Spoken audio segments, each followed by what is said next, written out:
దేవునికి మహిమ కలుగును గాక. యేసు ప్రభువు నామమున అందరికీ వందనాలు. దేవునికి స్తోత్రం కలుగును గాక. ఆమేన్. సమూయేలు 2వ గ్రంథము 7వ అధ్యాయము 29వ వచనము చదువుకుందాం. సమూయేలు 2వ గ్రంథము 7వ అధ్యాయము 29వ వచనం. దయచేసి నీ దాసుడనైన నా కుటుంబము నిత్యము నీ సన్నిధిని ఉండునట్లుగా దానిని ఆశీర్వదించుము. యెహోవా నా ప్రభువా, నీవు సెలవిచ్చి ఉన్నావు, నీ ఆశీర్వాదము నుండి నా కుటుంబము నిత్యము ఆశీర్వదించబడును గాక. దేవునికి మహిమ కలుగును గాక. ఇక్కడ దావీదు ప్రార్థన మనం చూస్తున్నాం. దావీదు రాజు ప్రార్థన చేస్తున్నాడు. ఈ 7వ అధ్యాయము 18 నుండి చివరి వరకు 29 వరకు దావీదు ప్రార్థన మనకు కనిపిస్తుంది. దాదాపు 12 వచనాలు ప్రార్థన ఇక్కడ ఉంది. దావీదు ఎలా ప్రార్థన చేశాడు, ఈ ప్రార్థన అంతటిని గమనిస్తే మనకు అర్థమవుతుంది. దావీదు తన ప్రార్థనలో దేవుణ్ణి ఏమడుగుతున్నాడు,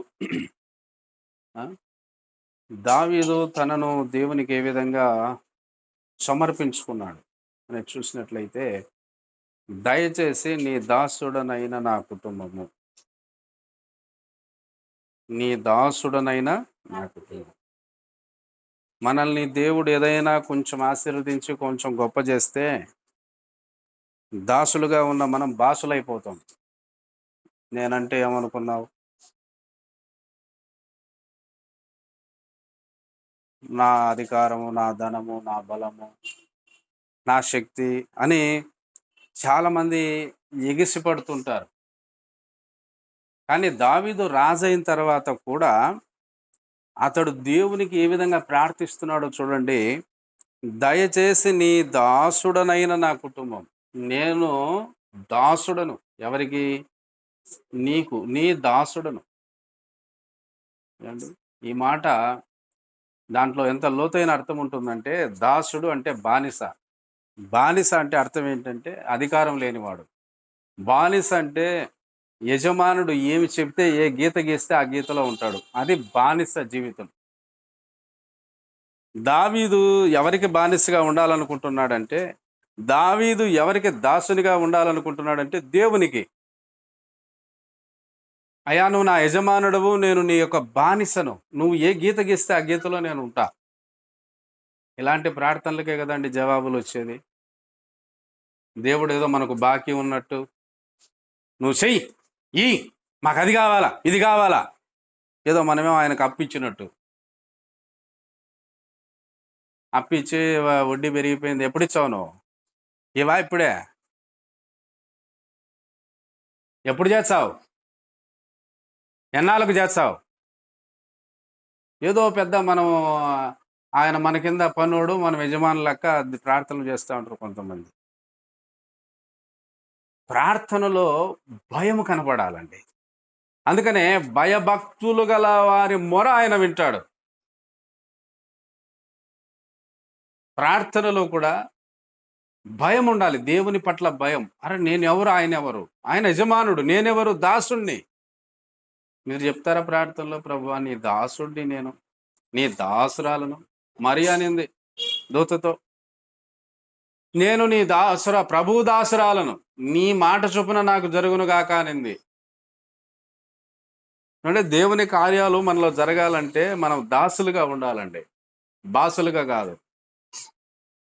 బాసులంటే స్వతంత్రుడు, ఇష్టం వచ్చినట్టు జీవించేవాడు అండి. మనం కూడా ప్రార్థన ఎప్పుడు చేస్తాం? బుద్ధి పుట్టిదే చేస్తాం, లేకపోతే లే.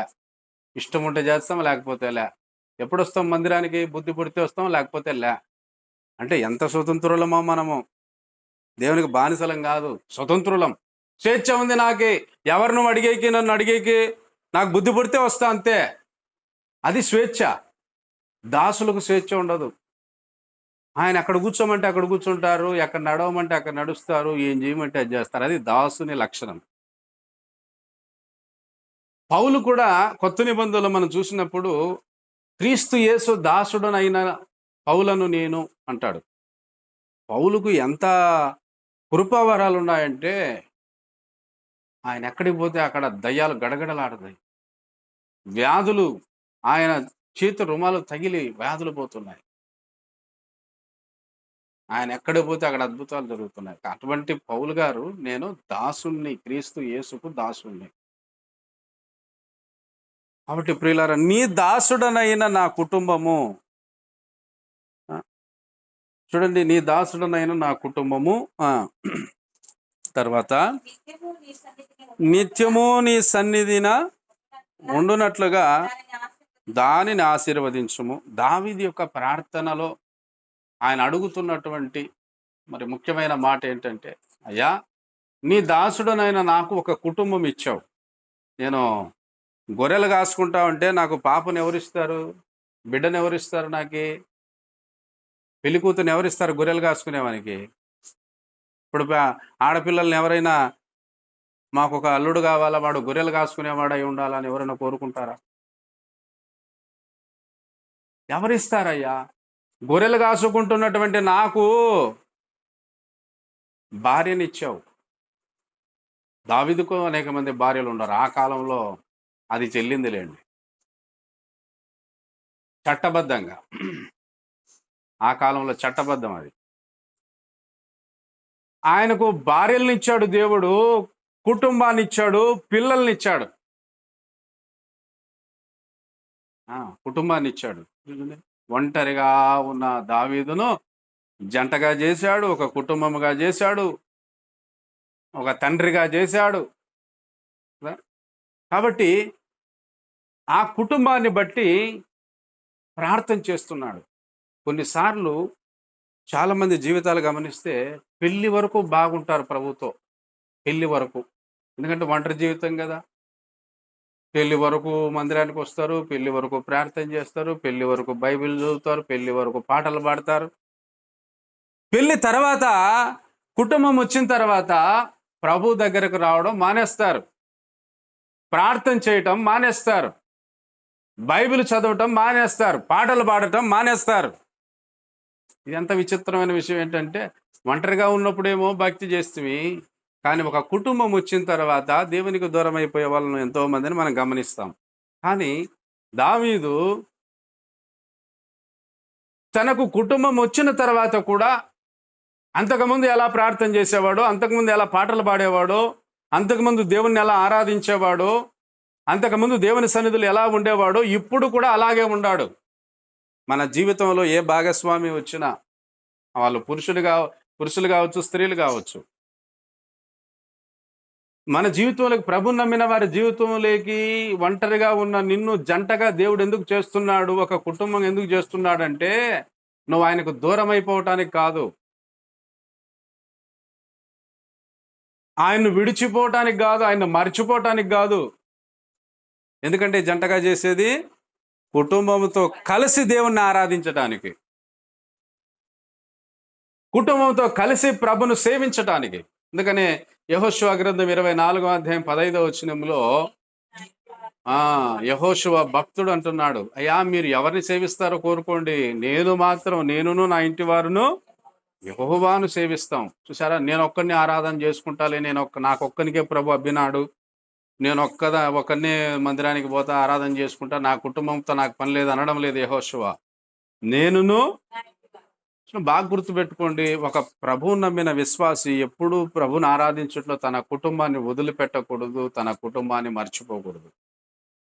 నోవాహు కూడా ఆ కాలంలో ప్రపంచమంతా చెడిపోయినప్పటికీ కూడా తన కుటుంబాన్ని మాత్రం ప్రభు మార్గంలో నడిపించుకోగలిగినాడు. ఓడలేకి ఎవరెవరు వచ్చారు? అందరు రాలేదు, ప్రపంచం రాలేదు, కానీ తన కుటుంబాన్ని మాత్రం రప్పించుకున్నాడు, రక్షణలోకి నడిపించాడు. ప్రియులారా, అబ్రాహామును దేవుడు పిలిస్తే అబ్రాహాం వెంట ఎవరు వచ్చినారు? ఆయన భార్య వచ్చిందా రాలేదా? నీ కాబడితే పో, ఎవరో దేవుడు అంట, కనపడినాడంట, మాట్లాడినాడంట, పిలిచినాడంట, ఎక్కడో రమ్మన్నాడంట, మా ఆ ఊరికో పేరు మాత్రం చెప్పలే, నువ్వు పోతా ఉండి నేను నడిపిస్తాను అన్నాడంట. బంగారట్ట ఇల్లు పెట్టుకొని ఇంతమంది బంధువులను పెట్టుకొని, ఇంత ఆస్తిపాస్తులు పెట్టుకొని, పిలిచినాడు దేవుడు అని పోతే నేను వెనకాల నేను వస్తాను, నేను కంటే రానిపో, నువ్వు పోయి చూసుకొని రాపో అక్కడ ఎట్టెట్టుందో అని అనలేదు షారా. యజమానుడి వెంట నడిచింది షారా.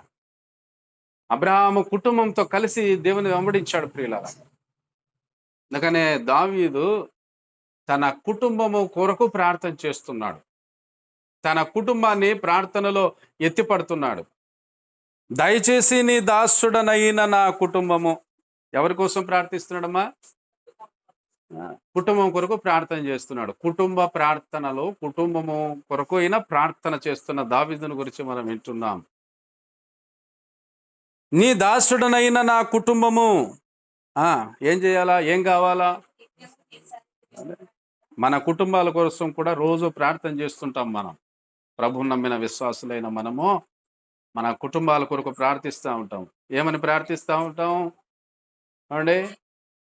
మన కుటుంబంలో పనులు చేసేవాళ్ళంటే భర్త బయటికి పోతాడు, పని చేసేకి పోతాడు, ఆఫీసుకు పోతాడు, లేక కూలి పనికి పోతాడు, పిల్లలు చదువుకు పోతారు. ఏమండి, మరి ముసలోళ్ళు వృద్ధాపంలో ఉంటారు అనారోగ్యాలతో. మనం కుటుంబం కోసం ప్రార్థన చేస్తుంటాం. ఏమని ప్రార్థిస్తుంటాం? ప్రభా, నా భర్త బయటికి పోయినాడు, కాపాడు. ప్రభా, నా భర్త పని చేస్తున్నాడు, ఆశీర్వదించు.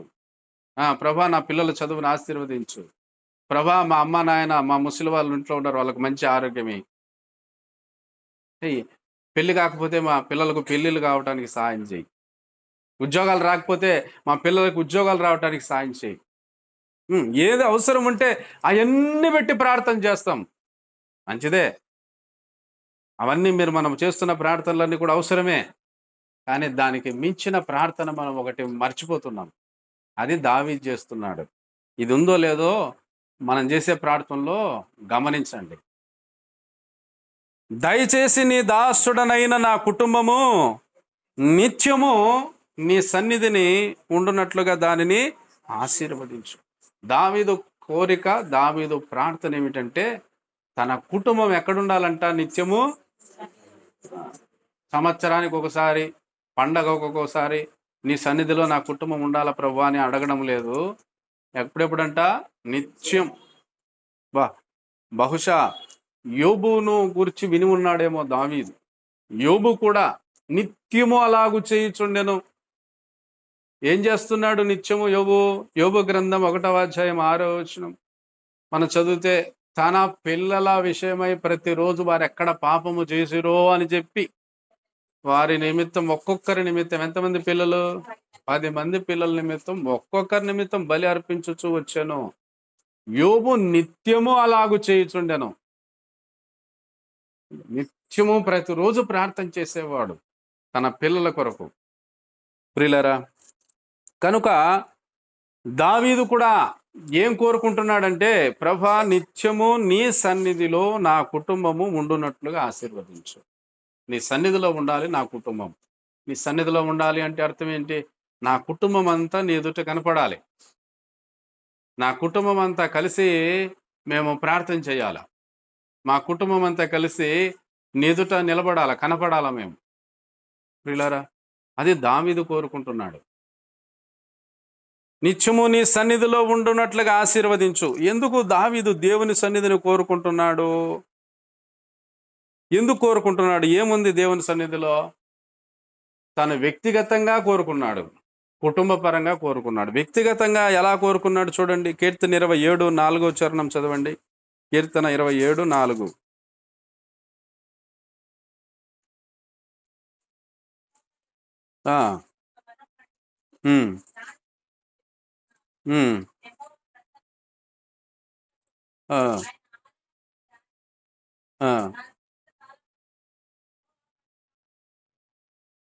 ఇక్కడ దావీదు వ్యక్తిగతంగా కోరుకుంటున్నాడు దేవుని సన్నిధిని.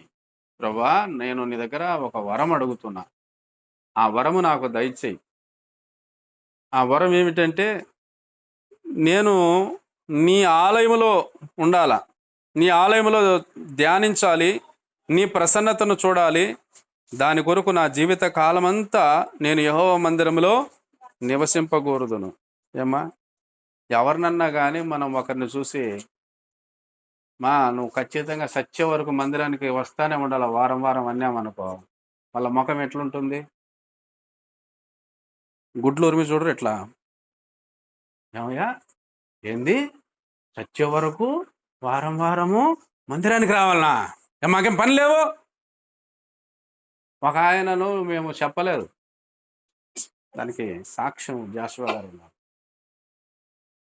గృహాలు దర్శించడానికి పోయినప్పుడు ఒక ఆయన అంటున్నాడు, మామూలుగా సంఘంలో చెప్తా ఉంటాం ప్రకటనలు పాల్గొని. నేను ఆయనకేం చెప్పలే పర్సనల్గా. ఆయన అంటున్నాడు, నువ్వు ఆదివారం రావాలంటావు, శుక్రవారం రావాలంటావు, మాకేం పనులు ఉండవా? మేము వచ్చేది ఆదివారమే, నిన్నెవరు రమ్మన్నారాయా? నువ్వు అబ్బితేనే రా అని చెప్తుంది. ఆయన నోట చెప్తే మేము రావద్దా అంటున్నాడు. సరే, అసలు అది ఎంత భయంకరమైన విషయం అంటే, నిత్యము ఆయన మందిరంలో ఉండటం అనేది, జీవిత కాలం అంతా ఉండటం అనేది అందరి చేత కాదండి. అది అందరి చేత కాదు. అది ఈ లోకంలో అంత సులువైనది కూడా కాదు. కానీ ఆ కోరికను ఎందుకు కోరుకున్నాడు దావీదు? మనం ఎందుకు దాన్ని మనం కోరుకోలేకపోతున్నాం, మనం ఎందుకు అమలు చేయలేకపోతున్నాం అంటే, దానికి తగిన కారణాలు అనేక లక్షల సమస్యలు ఉన్నాయి. అంత ఈజీ కాదు. అందుకే ఏమడిగాడంటే, వాటన్నిటిని జయించే ఆ వరము ఈ ప్రభు అని అడిగినాడు. లోకాన్ని, నాకు ఎదురయ్యే సమస్యలను, ఆటంకాలను జయించే వరం. ఏమంటే నాకు ఇచ్చాడు ఆ వరం దేవుడు, మీకెందుకేడు? అంటే పాస్టర్ పని చేస్తేనే ప్రతి ప్రార్థనలో ఉంటామా? విశ్వాసిగా ఉన్నప్పుడే ఉన్నాను నేను దేవుని సన్నిధిలో, ప్రతి ప్రార్థనలో. అది ఒక వరం అండి. అది అది నీకుందో లేదో చూసుకో ముందు. అది ఒక వరం, దేవుని సన్నిధిలో ఉండటం, ప్రతి ప్రార్థనకు రావటం అనేది ఒక వరము. అది ఒక వరము. అది దేవుడు ఇస్తే తప్ప, అది దేవుని ద్వారా పొందుకుంటే తప్ప, మనము లోకంలో ఎదురయ్యే పనులు కావచ్చు, ఆటంకాలు కావచ్చు, ప్రయాణాలు కావచ్చు, అనారోగ్యాలు కావచ్చు, వీటిని దాటుకొని రాలేం. ఎందుకో తెలుసా? ఆయన్ని దాటుకొని మనం రాగలుగుతున్నామంటే అది ఆయన వరం ఇచ్చినాడు దేవుడు. నిత్యము ప్రతి ప్రార్థనలో ఆయన సన్నిధిలో ఉండే వరం ఇచ్చినాడు. ఎందుకు ఇచ్చాడు దేవుడు? ఎలా ఇస్తాడు దేవుడు ఆ వరం? ఎలా పొందుకోవాలా? తపస్సు చేయాలా వరం కోసం? లేదు, ఆశపడాలి. ఏం చేయాలా? ఆశ గల ప్రాణమును దేవుడు ఏం చేస్తాడంట? తృప్తిపరుస్తాడంట. దేవా, నీ సన్నిధిలో నేను ఉండాలి, నీ సన్నిధిలో నేను కనపడాలని ఆశ ఉంటే ఇంకా దానికి పెద్దలంగో మాట, మనసుంటే, మనసే లేకపోతే మందిరం ఇంటి పక్కన చర్చి ఉన్న కాళ్ళు రావు లోపలికి. మనసు లేదు. మనసుంటే ఎన్ని కిలోమీటర్లైనా వెళ్తాం, ఎంత దూరమైనా వెళ్తాం. ఎందుకంటే ఆశ అనేది మనల్ని నడిపిస్తుంది ప్రభునందు ప్రియులారా. కాబట్టి వ్యక్తిగతంగా అడిగాడు దావీదు, దాన్ని వ్యక్తిగతంగా పొందుకున్నాడు ఆ వరము. అలాగే తన కుటుంబానికి కూడా ఆ వరం కావాలని కోరుకుంటున్నాడు. అయ్యా, నా కుటుంబము, నీ దాసుడనైన నా కుటుంబము నిత్యము నీ సన్నిధిన ఉండునట్లుగా దానిని ఆశీర్వదించుము. నిజంగా దావీదు ప్రార్థన ఫలించిందా లేదా అంటే ఫలించిందండి. దేవునికి మహిమ కలుగును గాక. చరిత్రలో కొన్ని కుటుంబాలు చూస్తాం. మొట్టమొదట ఆదాము కుటుంబం. ఆదాము కుటుంబం ద్వారా ఏమొచ్చింది? ఆదాము కుటుంబం ద్వారా లోకానికి ఏమొచ్చిందమ్మా? పాపం వచ్చింది. నోవాహు కుటుంబం ద్వారా ఏమొచ్చింది? తిరిగి మానవుడు భూమి మీద బతికే అవకాశం వచ్చింది. రీజనరేషన్. నోవాహు కాలం వరకు వచ్చిన ప్రజలందరూ చచ్చిపోయినారు. ఇప్పుడు ఉండే వాళ్ళం అందరము నోవాహు కాలం తర్వాత వాళ్ళ ముగ్గురు కొడుకులు ఉండారే, షేము, హాము, యాపేతు. ఆ సంతానమే మనం అందరం. లోకంలో తిరిగి సృష్టి నడవటానికి కారకుడయ్యాడు నోవాహు కుటుంబం. దాని తర్వాత అబ్రహాము కుటుంబం విశ్వాసులకు మూల పురుషుడయ్యాడు. అబ్రహాము ప్రపంచ ప్రజలందరికీ ఆశీర్వాదం అయ్యాడు అబ్రహాం. దాని తర్వాత దావీదు కుటుంబము యూదా గోత్రానికి, యూదా వంశానికి, ఇజ్రాయేలు దేశానికి రాజరిక వంశముగా తయారైంది. యూదా గోత్రములో నుండి యేసుక్రీస్తు ప్రభు రావటానికి దావీదు కూడా మూల పురుషుడయ్యాడు. దావీదుకు దేవుడు వచ్చిన వాగ్దానం ఏంటంటే, నీ తర్వాత నీ సింహాసనాన్ని నిత్యము తరతరములకు నేను స్థిరపరుస్తాను అని వాగ్దానం ఇచ్చినాడు. కారణం ఏమిటంటే అది దావీదు యొక్క ప్రార్థన. చూసారా, దావీదు పొందుకున్న ఆశీర్వాదం దావీదుతో ఆగిపోలేదు, అది కంటిన్యూషన్ అయింది. నేటికి కూడా దావీదు రాజ్యం అంతం కానిది. ఆ ఆ వాగ్దానం ఎలా నెరవేర్చబడిందంటే యేసుక్రీస్తు ద్వారా నెరవేర్చబడిందండి. ఇప్పుడు కూడా దావీదు రాజ్యం ఉంది. దానికి ఆ మూల పురుషుడు యేసుక్రీస్తు. యేసుక్రీస్తు దావీదు కుమారునిగా ఆయన సింహాసనాసనుడై రాజ్యాన్ని పరిపాలిస్తున్నాడు. ఆయన రాజ్యం అంతము కానిది కాబట్టి ప్రియులారా, దావీదు ప్రార్థనతో తన కుటుంబం అంతటికి సిద్ధించింది, అతని మనోవాంఛ సిద్ధించింది. అసలు ఎందుకు కోరుకున్నాడు దావీదు దేవుని సన్నిధిని? ఒకసారి ఒక అనుభవం కలిగింది దావీదుకి, అది చూసినాడు. దావీదు ఏదైనా చూసినాడు, ఏదైనా అంటే గమనించినాడు అంటే దాన్ని వదిలిపెట్టాడు, అట్లే పట్టుకుంటాడు. అటువంటి అనుభవ జ్ఞానం కలిగిన వాడు. చూడండి ఏం చూశాడు దావీదు. సమూయేలు 2వ గ్రంథం 6వ అధ్యాయము, సమూయేలు 2వ గ్రంథం 6వ అధ్యాయం 11వ వచనము 12వ వచనము చదవండి.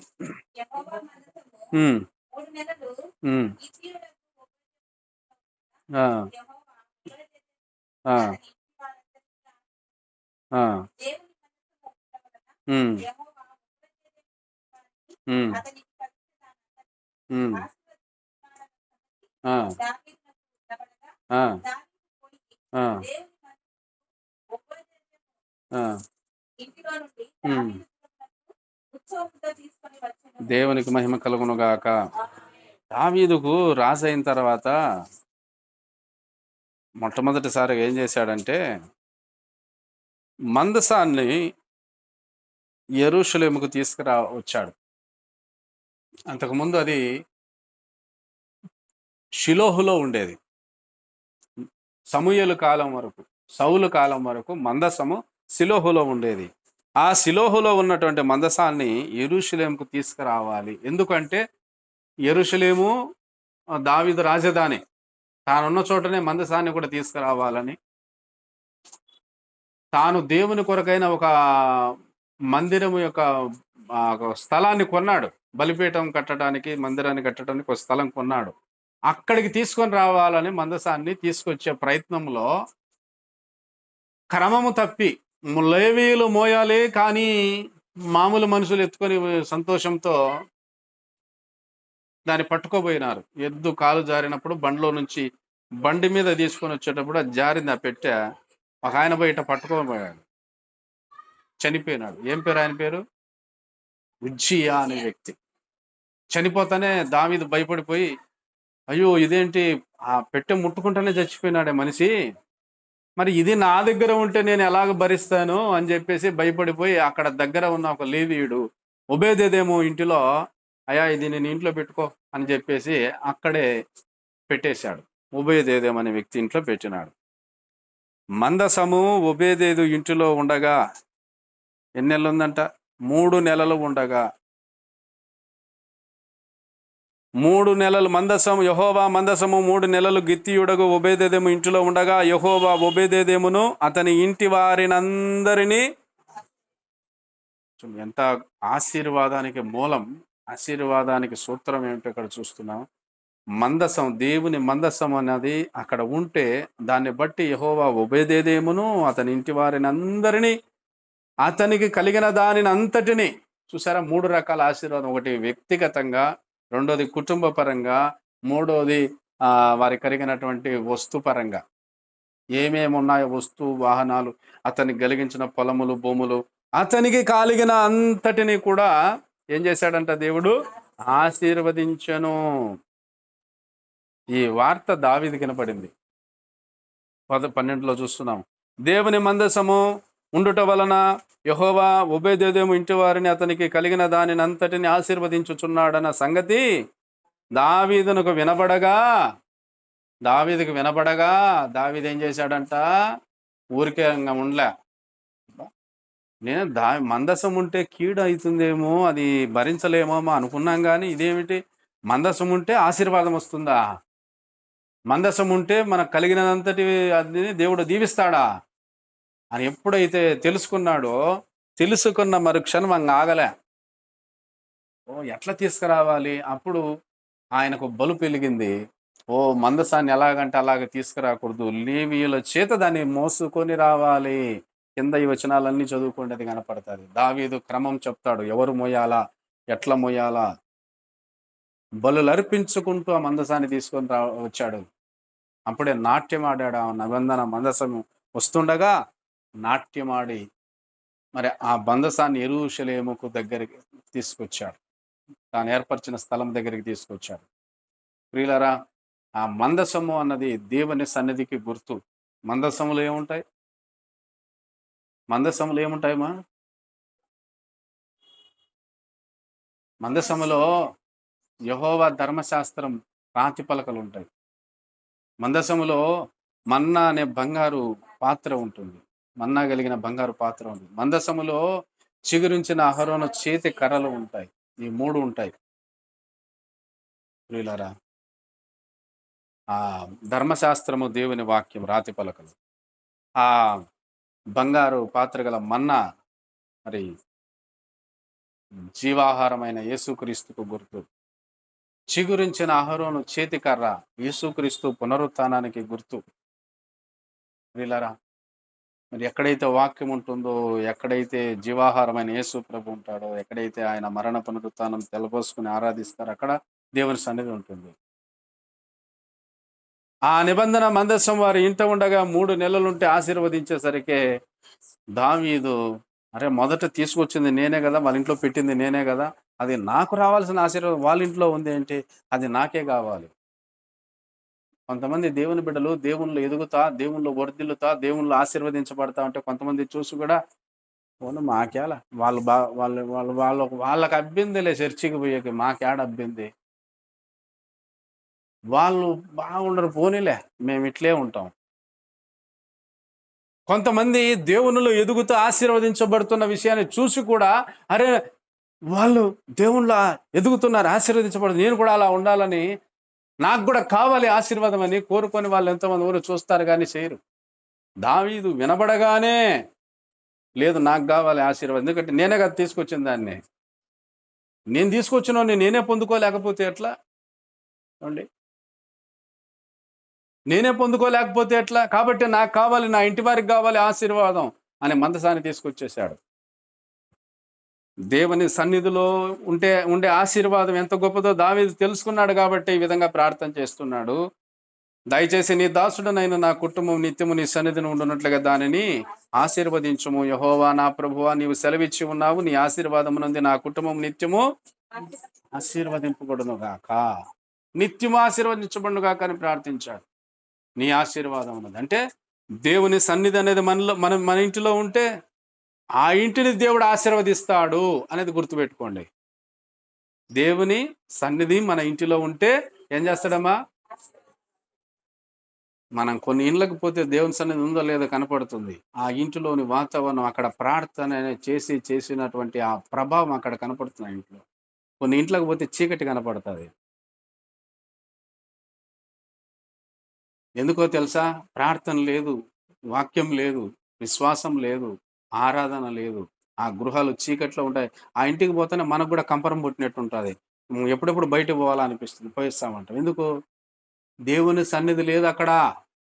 ఏం లేదు, ఒళ్ళంతా కంపం పుడుతుంది ఆ ఇంట్లోకి పోతానే.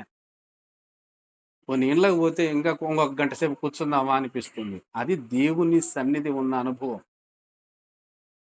దేవుని సన్నిధి ఉన్న గృహంలో ప్రశాంతత ఉంటుంది, సమాధానం ఉంటుంది, నెమ్మది ఉంటుంది, ఆశ్చర్యం ఉంటుంది, అద్భుతం ఉంటుంది, కళ ఉంటుంది ఆ ఇంటిలో.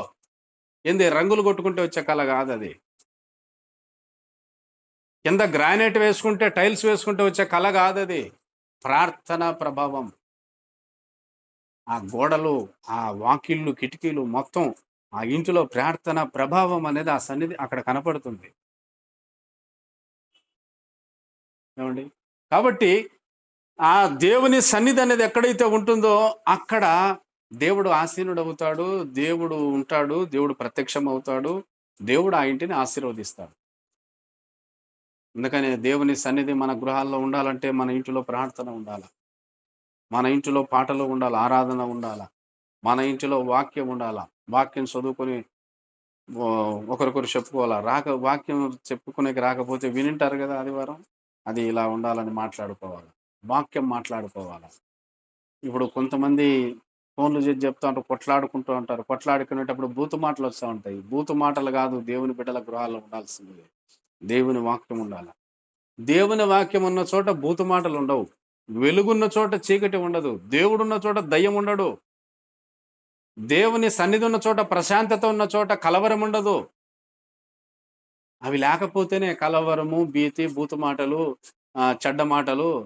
ఏమండి, టీవీ ఉంది ఇంట్లో కూడా. ఇప్పుడు టీవీలో సెల్ ఫోన్లు లేని ఇల్లు లేవు. టీవీ ఉండటం మంచిదే. టీవీ ద్వారా దేవుని సన్నిధి మన ఇంట్లో వస్తుంది, సైతాను సన్నిధి కూడా వస్తుంది. తెలుసా మీకు? పొద్దున్న నుంచి పెట్టుకొని చూడండి, 3 సినిమాలు, 6 సీరియళ్ళు. ఒక మనిషి జీవితాన్ని 3 పువ్వులు 6 కాయలు అన్నారు. అట్లా వృద్ధిల్లని రానాయన అంటే, ఇప్పుడు మనుషులు ఏం చేస్తారంటే రోజుకు 3 సినిమాలు, 6 సీరియళ్ళు. 3 సినిమాలు అంటే పొద్దున 8కో 9కో మొదలు పెడితే ఈ సాయంత్రానికి 3 సినిమాలు సరిపోతాయి టైం కరెక్ట్‌గా. మళ్ళా సాయంత్రం 6 గంటలకు సీరియల్లు మొదలు పెడితే అర్ధగంటకు వేసుకొని పోతే 6 సీరియల్లు 10 గంటలకి. రాత్రి పనుకునే వరకు 3 సినిమాలు, 6 సీరియల్లు. సైతాను కాకోకుండా ఇంకేముంటదండి ఆ ఇంటిలో? సైతాను చీకటి కాకోకుండా ఇంకేముంటుంది ఆ ఇంటిలో? కళ ఉంటుందా? దేవుని కళ, దేవుని సన్నిధి ఉంటుందా? ఉండదు. ఉండకుండా చేస్తున్నాం మనం. అందుకనే పెద్ద టీవీలు కొనుక్కుంటాం. టీవీలు ఉండటం తప్పని నేను అనడం లేదు, మా ఇంట్లో కూడా ఉంది. కానీ ఆ టీవీలను, సినిమాలు దీనిలను చూడడానికి అసలు ఒకప్పుడు పెట్టుకోండి, అది తీసేసినాం కనెక్షన్. అవసరమే. మన లోకంలో ఏం జరుగుతుందో తెలుసుకోవటానికి, వార్తలు వినటానికి, విజ్ఞానపరంగా, వైజ్ఞానికంగా పరంగా, వైద్యపరంగా కొన్ని మంచి కార్యక్రమాలు వస్తుంటాయి. అవి చూడడానికి పర్వాలేదు. కానీ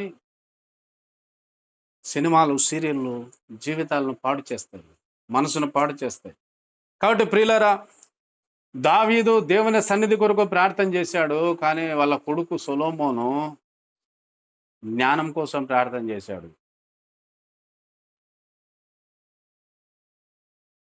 దావీదు కొడుకే సొలొమోను.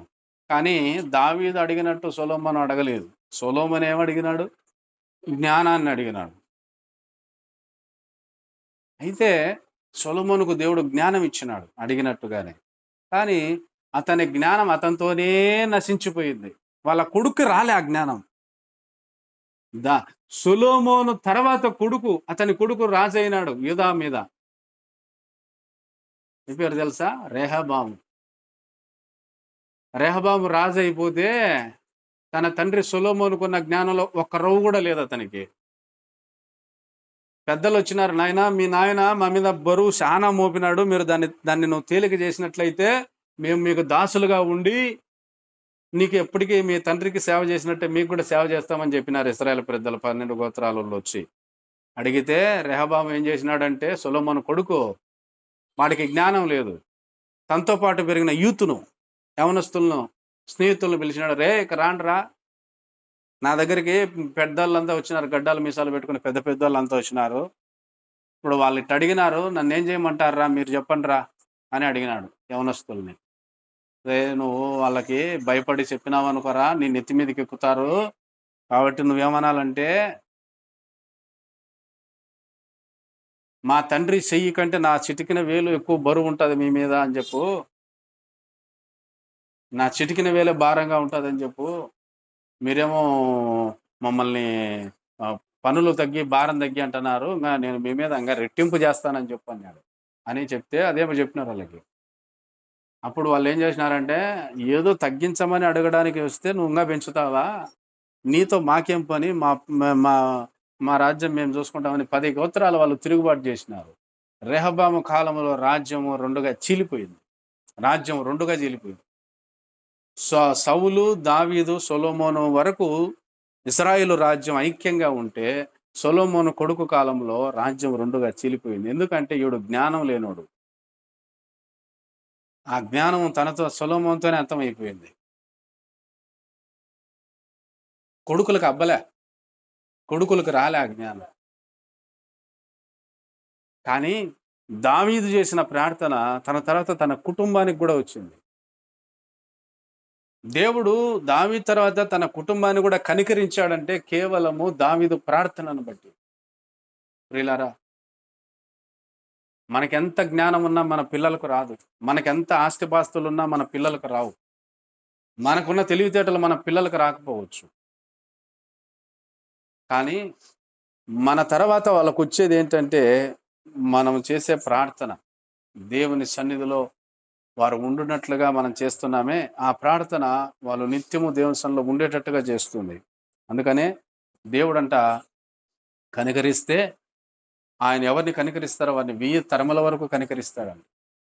అంటే మన తర్వాత మన ఆశీర్వాదం మన కుటుంబానికి వస్తుందంట తరతరాలకి. ఎలా వస్తుంది? నాతోనే సాల్లే ఈ భక్తి.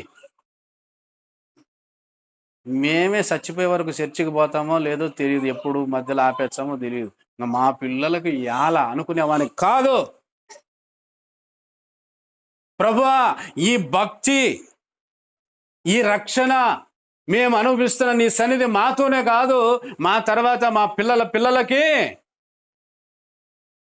లోకంలో ఎంతోమంది వాళ్ళ తర్వాత తరాలకు భూములు సంపాదించిపోయినారు, బంగారు సంపాదించిపోయినారు, ఆస్తిపాస్తులు సంపాదించిపోయినారు, రాజకీయ నాయకులని హోదా సంపాదించిపోయినారు. అవే శాశ్వతం అనుకుంటున్నారు లోకం. కానీ మన తర్వాత మన పిల్లలకు సంపాదించి పెట్టాల్సింది ఏంటంటే ఆయన సన్నిధిని. నా కుటుంబం నీ సన్నిధిలో ఉండాలి ప్రభువా. నేను చచ్చిపోయినా సరే, నేను చనిపోయినా సరే నా కుటుంబం నీ సన్నిధిలో ఉండాలా. నా పిల్లలు ఉండాలా, పిల్లలు ఉండాలా అని ప్రార్థన చేయటం గొప్ప ప్రార్థన అండి. అది మామూలు ప్రార్థన కాదు. ఈ ప్రార్థన మనం నేర్చుకోవాలా. దేవుని సన్నిధిలో మన కుటుంబం ఉంటే దేవుడు మనల్ని అన్ని రకాలుగా ఆశీర్వదిస్తాడు. వ్యక్తిగతంగా, కుటుంబ పరంగా, అలాగే మనకు కలిగిన అంతటిని ఏం చేస్తాడంట? సొత్తు అంతటిని ఆశీర్వదిస్తాడు. మనం కావాల్సింది ఆయన్ను కోరుకోవటం. ఆయన సన్నిధి అంటే నువ్వే కావాలి ప్రభువా. ఒక రాజు చెప్పాడంట, నన్ను ప్రేమించేవారు నా పుట్టినరోజు సందర్భంగా అందరికీ దాన ధర్మాలు చేస్తున్నాను, నా రాజ్యంలో ఉండేవాడిని ఇస్తున్నాను, నన్ను ప్రేమించే వాళ్ళందరూ వచ్చి రేపు బహుమానాలు తీసుకుపోండి, ఎవరికి ఏం కావాలి తీసుకుపోండి అని పెట్టేసినాడంట. బంగారు, వజ్రాలు, విచిత్రమైన వస్తువులు, ఆహారం, ఎవరికి ఏం కావాలో అది తీసుకుపోవచ్చు. సంచులు తెచ్చుకుంటున్నారంట. ఒక్కొక్కడు చూసి ఆశపడిందంతా ఎత్తుకొని పోతున్నాడంట. వస్తున్నాడు, రాజా నీకు నమస్కారం అయ్యా, నువ్వు చల్లగా 1000 ఏళ్ళు బతుకంటున్నారు. వచ్చినదంతా ఎత్తుకొని పోతున్నారు సంచుల్లో. లాస్ట్కి ఒక ఆయన నిలబడిపోయినాడంట. ఏమయ్యా, అందరూ ఎత్తుకొని పోయినారు, నీకేమన్నా తక్కువ వచ్చినాయా? ఇంకా ఇది ఇక్కడ పెట్టినది ఏమైనా సరిపోలేదా? నీకు ఇంకేమన్నా కావాలా అని అడిగాడంట. అప్పుడు ఆయన అన్నాడంట, ప్రభువా, రాజా నాకేమి వద్దు రాజా, నువ్వే నాకు కావాలి రాజా అని అన్నాడంట. రాజా నువ్వే నాకు కావాలి. ఆ మాట విని రాజు ఆశ్చర్యపోయినాడంట. నిజంగా నన్ను ప్రేమించేవాడు ఈ రాజ్యంలో ఉన్నాడంటే వాడు వీడే అని చెప్పినాడంట. సరే, నన్ను ప్రేమించేవాడు వీడే. మిగతా వాళ్ళందరూ నేనిచ్చే బహుమానాలను ప్రేమించి వచ్చారు, వెళ్ళి తీసుకొని పోయినారు. కానీ నన్ను ప్రేమించి నన్ను కోరుకున్నవాడు వీడే అని చెప్పి అతనికి తనతో పాటు రాజ్యంలో సగం ఇచ్చినాడంట. తనతో పాటు ఒక ఏలికగా పెట్టుకున్నాడంట.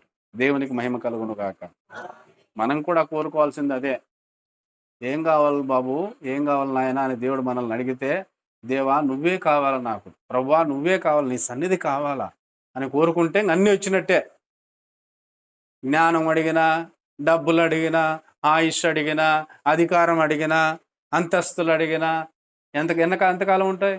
కొద్ది కాలమే. నీతో పాటు అంతమైపోతాయి. నువ్వు సంపాదించిన డబ్బు, నువ్వు వచ్చిన జ్ఞానం, నీకు వచ్చిన అధికారం నీతో పాటు అంతమైపోతాయి. తరతరాలకు ఉండాలంటే మనం దేవుని సన్నిధిని కోరుకోవాలి, దేవుణ్ణి కోరుకోవాలి. ఆ విధంగా మనం ప్రార్థన చేయాలి పిల్లలు. కాబట్టి ఆ రీతిగా మనము మన కుటుంబాలు ఉండాలని ప్రభువు కోరుకుంటున్నాడు. ముఖ్యమైన ప్రార్థన అది. నీ సన్నిధిలో ఉండునట్లుగా నా కుటుంబాన్ని ఆశీర్వదించు. నీ సన్నిధికి దూరం చేసేది ఏదైనా నాకు వద్దు ప్రభువా అని మనం ప్రార్థన చేయాలండి. దేవుని సన్నిధిలో ఉండటం గొప్ప ఆనందం, దేవుని సన్నిధిలో ఉండటం గొప్ప సంతోషం. అందుకని కీర్తన 16:11 అంటాడు. చదవండి ఆ మాట. దావీదే అన్నాడు ఆ మాట. కీర్తన 16:11.